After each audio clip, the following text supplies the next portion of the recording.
আমরা তখনও তো জানি না কি হচ্ছে। 3:30টার সময় ডোনাল্ড ট্রাম্প এক্স হ্যান্ডেলে পোস্ট করছে, after a long night of talks mediated by the United States, I am pleased to announce that India and Pakistan have agreed to a full and immediate ceasefire. Congratulations to both countries on using common sense and great intelligence. Thank you for your attention to this matter. এর চেয়ে লজ্জার কিছু থাকতে পারে? এর চেয়ে লজ্জার কিছু থাকতে পারে যে আমেরিকান প্রেসিডেন্ট ডিসাইড করে দিচ্ছে? যেখানে আমি বিরোধী দল হিসেবে বলছি যে আপনার সঙ্গে তো আমরা রয়েছি, আমরা পুরো রয়েছি, আপনার সঙ্গে লড়াই করুন। 140 কোটি ভারতীয় বলছে আপনি লড়াই করুন, আর আমেরিকার প্রেসিডেন্টের কথা শুনে আপনি যুদ্ধ বন্ধ করে দিলেন। পরে স্টেটমেন্ট এদিক থেকে ওদিক থেকে এসছে যে না না, আমেরিকার প্রেসিডেন্টের জন্য নয়, আমরা আমাদের জন্য করেছি কথা বলে। নরেন্দ্র মোদী প্রধানমন্ত্রীজি, আপনি কেন একবার, why once you have not posted in the X-handle post? No, you are incorrect, Mr. President, American President. What you have said, you are incorrect. You could not said, you could not show your courage to that extent. কি হয় বলুন তো আপনার? এই American প্রেসিডেন্টের সামনে দাঁড়ালে আপনার হাইটটা নেমে 5 ফুট হয়ে যায়, আর ওজনটা হয়ে চেষ্টা হয়ে যায় 56 ইঞ্চি থেকে 36 ইঞ্চি। The moment you stand in front of the American president, your height is reduced to 5 foot and your chest is reduced to 36 inch from 56 inch. Why you are so much afraid? Why are you so much afraid? Why are you so much afraid to the American president? ভারতের সমস্ত মানুষ যখন আপনার সাথে রয়েছে তখন আচমকা যুদ্ধবিরতি ঘোষণা করা আমাদের মারাত্মক ভুল বলে আমরা মনে করি। আমরা সন্ত্রাসবাদের বিরুদ্ধে চূড়ান্ত একটা ফলাফল দেখতে চেয়েছিলাম। 140 কোটি ভারতবাসী সকলে ওই 26টা তাজা প্রাণের আকস্মিক মৃত্যুতে বলেছিলেন, প্রিয়াকে আমার কেড়েছিস তোরা, ভেঙেছিস ঘর বাড়ি, সে কথা কি আমি জীবনে মরণে কখনো ভুলতে পারি? আদিম হিংস্র মানবিকতার যদি আমি কই হই, স্বজন হারানো শ্মশানে তোদের চিতা আমি তুলবই। এই স্পিরিট থাকা উচিত ছিল আপনাদের, এই স্পিরিট থাকা উচিত ছিল, কিন্তু আপনি সকলের মনের ইচ্ছেকে স্তব্ধ করে দিলেন।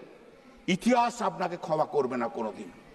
কণ্ঠ আমার রুদ্ধ আজিকে বাঁশি সঙ্গীত হারা অমাবস্যার কারা, লুপ্ত করেছ আমার ভুবন দুঃস্বপনের তলে, তাই তো তোমায় সুদাই অস্ত্র জলে, যাহারা তোমার বিষাইছে বায়ু নিভাইছে তব আলো, তুমি কি তাদের ক্ষমা করিয়াছ? তুমি কি বেঁচেছ ভালো? আপনাকে উত্তর দিতে হবে মোদীজি, আপনাকে আজ উত্তর দিতে হবে।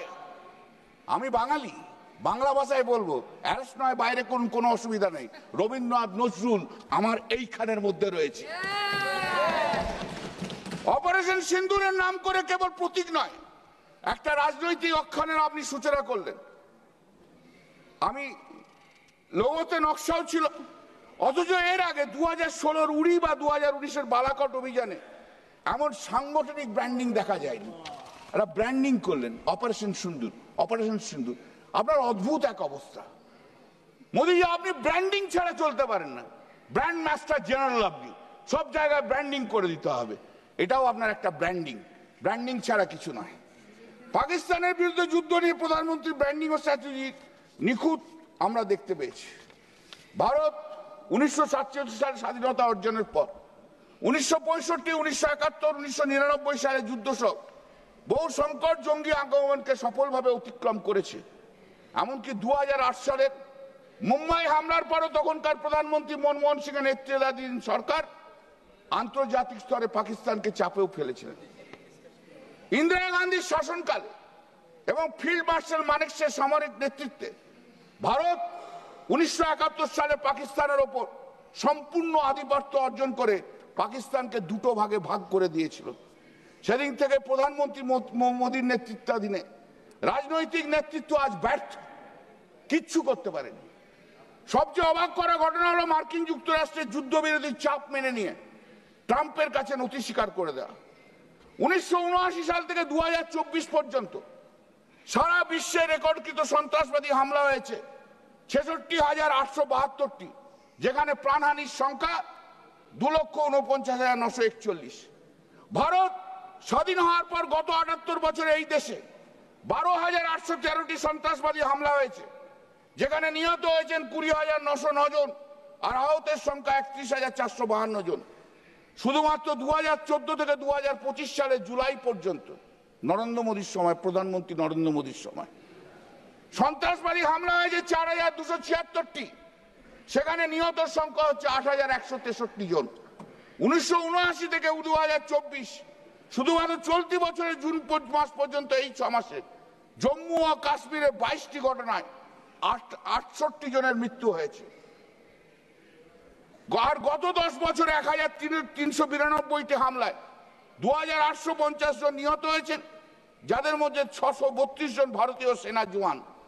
ভারতের সরকারের নিজস্ব এই পরিসংখ্যান বলছে একটি প্রতিশোধমূলক সার্জিক্যাল স্ট্রাইক কখনোই কোনো দীর্ঘস্থায়ী প্রতিরোধ সৃষ্টি করতে পারে না।